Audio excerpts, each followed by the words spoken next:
যে তৃণমূল কংগ্রেসের অ্যাকাউন্ট সংক্রান্ত কতগুলো বিষয় নিয়ে মহামান্য কলকাতা হাইকোর্ট তারা রায় দিয়েছিলেন। পরবর্তীকালে সুপ্রিম কোর্টে সেখানে এই বিষয়ে যখন আলোচনা হয়, মহামান্য সওয়াল জবাব হয়, মহামান্য সুপ্রিম কোর্ট বলেছেন, কতগুলো তাদের রুলিং আছে, অবজারভেশন নয় রুলিং।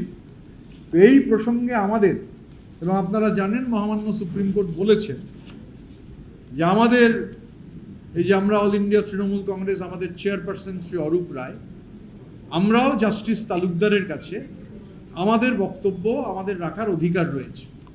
তো আমরা আমাদের আইনজীবীদের সাথে কথা বলেছি এবং আমরা জাস্টিস তালুকদারের কাছে, রিটায়ার্ড জাস্টিস, তার কাছে আমাদের বক্তব্য, আমাদের পার্টির all India chairperson Shri Arup Roy, পার্টির রাজ্য সভাপতি শ্রী বিপ্লব মিত্র এবং আমাদের পার্টির কোষাধ্যক্ষ শ্রী আকরুজ্জামান, আমরা আমাদের আইনজীবীরা জাস্টিস তালুকদারের থেকে অ্যাপয়েন্টমেন্ট আমরা সিক করব এবং আমরা আমাদের বক্তব্য জানাবো। কিন্তু যে কথা খুব বলাটা জরুরি হয়ে পড়েছে, কারণ যা হয়েছে সেদিন, মানে কপিল সিবালকে বলতে শোনা গেছে যে 250 জন এমপ্লয়ি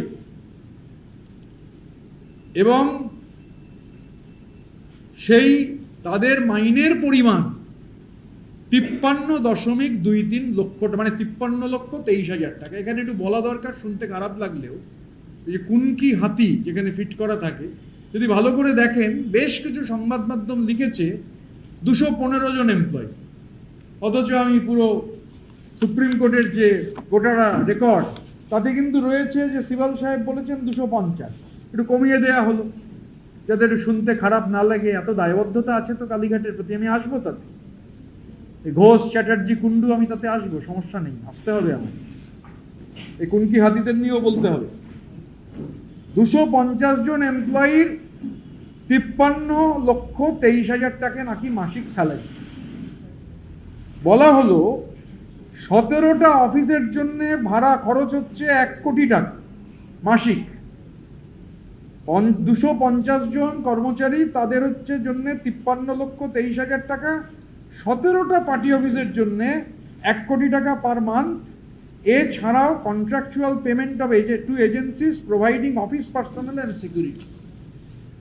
এবার আমরা আসলে খুব হতবাক হয়ে গেছি এই জন্য জেনে যে 17টা পার্টি অফিস কোথা থেকে অল ইন্ডিয়া তৃণমূল কংগ্রেসের, মানে আমরা একটা দুটোর কথা জানি, আরও বাড়লে যদি চার্টার্ড মাফিয়ার অফিসটা ধরা হয় তাহলে 3টে, আরও একটা হলে, মানে 17টা পার্টি অফিস কোথায়? আমরা আমাদের আইনজীবীদের সঙ্গে আলোচনা করে আমরা জানতে চাই, মানে এই 17টা পার্টি অফিস কোথায় আছে?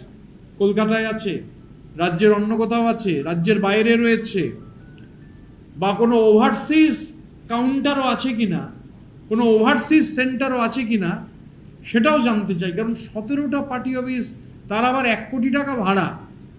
আমাদের যেখান থেকে আমরা ফাংশন করি 1 লক্ষ টাকা ভাড়া। তো 17টা পার্টি অফিসে এই 1 কোটি টাকার গল্প কোথা থেকে হলো? আমরা আমাদের আইনজীবীরা যা যা করণীয় সেইভাবেই আমরা এটা জানতে চাইবো মহামান্য, কারণ উনি যখন বলেছেন নিশ্চিতভাবে ডকুমেন্টেশন থাকবে।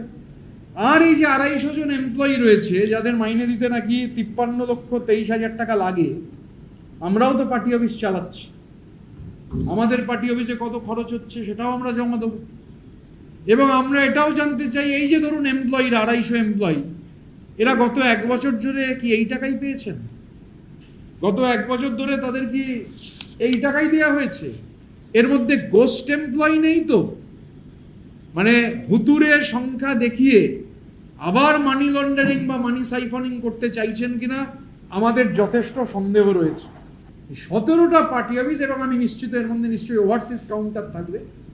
ওভারসিজ কাউন্টারও কোথায়, বা কেরালায় কোনো কাউন্টার আছে কিনা, দুবাই, শারজা, কেমেন আইল্যান্ডস, ভানুয়াতুতুতে কোনো তৃণমূলের পার্টি অফিস আছে কিনা, এগুলো সব যখন এভিডেভিট দিতে হবে। তো কোর্টে বলে দিলেই তো হবে না যে 17টা পার্টি অফিসের জন্য মাসিক 1 কোটি টাকা। আর আমরাও তো পার্টি অফিস চালাচ্ছি, আমরা আমাদের কত টাকা খরচ হচ্ছে, কতজন এমপ্লয়ি যারা ছিলেন তারাই আছেন, যা মাইনে পেতেন সামান্য হয়তো মাইনে বেড়েছে, তাতেও তো বুঝে উঠতে পারছি না যে 53,23,000 টাকা কোথা থেকে লাগছে।